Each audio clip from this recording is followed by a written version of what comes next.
Salut la France! Aujourd'hui, je vais vous expliquer comment mettre un fichier, enfin un plan en PDF à l'échelle dans SketchUp.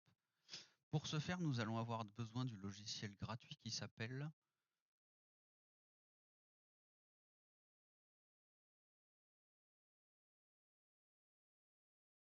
PDF Exchange Editor. Donc on va ouvrir notre fichier PDF avec ce logiciel. Donc dans les paramètres, tu trouveras cette fonction là qui est exportée en image. Moi, je me suis créé un raccourci en bas là. Donc, dans les paramètres, on va aller chercher la page qui nous intéresse, ou même on peut tout, si ton PDF il a plusieurs pages, comme c'est le cas ici, tu peux tout prendre. Ensuite, on va aller chercher la destination du fichier, et on va mettre en fichier PNG, très important. Parce que dans SketchUp, ça va faciliter les choses de l'ouvrir en PNG. Ensuite, on va choisir une résolution entre, allez, 200 et 500 dpi. J'ai remarqué qu'au-delà de 350, franchement, on va doubler la taille des images, donc doubler la taille du fichier SketchUp si jamais on a plusieurs plans. Et ça en vaut souvent pas trop le coup parce que même en 300 dpi, en général, je me mets en 250, ça suffit largement. On va même faire le test, là. On va se mettre à 250. Voilà. Et donc après, je clique sur OK, ça va m'exporter l'image. Voilà. Donc après, si l'image, si le plan est trop grand, on peut aller chercher une zone, comme ça, là. Et pareil, on fait ça, sauf qu'ici, on va cliquer sur la vue actuelle. Donc là, ça prend vraiment la feuille complète. Et la vue actuelle, c'est vraiment la vue qu'on voit là, maintenant, à l'instant T du logiciel.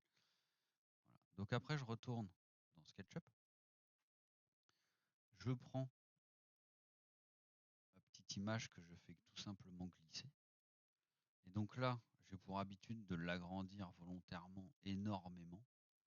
À partir de ce moment-là, très important, il va falloir créer un groupe. Et c'est là où il ne faut pas se tromper, c'est qu'il faut rentrer dans le groupe. Et là, on va prendre la plus grande cote qu'on voit. Donc on va dire ici 1350. On va aller chercher l'outil mesure, le mètre. Et on va aller essayer de se mettre le plus centré possible sur le point d'intersection des cotes. Donc là, j'ai 13,50. Je vais faire pareil de l'autre côté. Voilà, je me mets au plus précis. C'est pour ça que c'est bien d'agrandir le plan, parce qu'on aura de la précision ici avec notre mètre.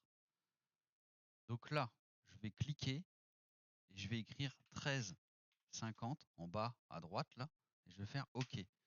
Là, il me demande si je suis sûr parce que ça va tout redimensionner. Je dis oui. Donc c'est là où il faut faire attention de bien rentrer dans le groupe, parce que cette technique peut fonctionner en dehors du groupe. Si je fais ça et que je rentre une cote, voilà. Seulement, il met pas le même message. C'est-à-dire que là, il va tout redimensionner, y compris tout ce qu'il y a dehors. Nous, ça nous intéresse pas parce que si par exemple on a plusieurs plans à faire, ça va nous casser les autres plans qu'on a déjà fait. Donc là, par exemple, on va pouvoir vérifier. Je vais me mettre dans le coin ici, hop, et je vais taper la cote de 12,7.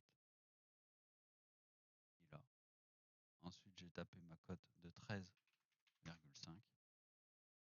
Puis après, j'ai même plus besoin de taper les cotes. Il suffit que je m'en approche et je peux la regarder en bas. Là, j'ai une précision millimétrique, donc c'est pas très facile. Mais bon, pour vous passer les détails, hop, je peux aller facilement refaire mon volume de ma maison. Pour aller, par exemple, commencer à dessiner un plan. Cette fonctionnalité existait déjà dans la version de SketchUp numéro 1, la version 5 qui est sortie en tout premier, la bêta. Si j'importe mon plan, la seule différence, c'est que ici, dans le SketchUp, on ne peut pas créer un groupe à partir d'une image. Il faudrait tout simplement créer un petit élément qui va se mettre dans le groupe, qu'on peut supprimer après. Et si par exemple ici, je refais exactement la même chose,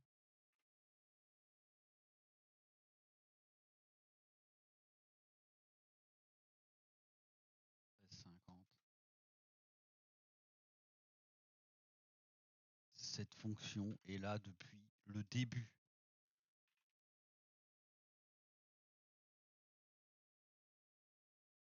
fonctionne plutôt bien. À l'époque, par contre, alors, l'époque de SketchUp 5, on tournait sur Windows XP, les gars. On avait des 3D FX, c'était pas la folie.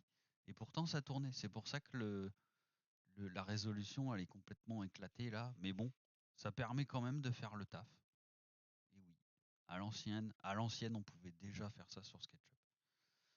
Allez, salut la France. La suite pour un prochain épisode croustimouelleux, les gars. N'oublie pas de t'abonner.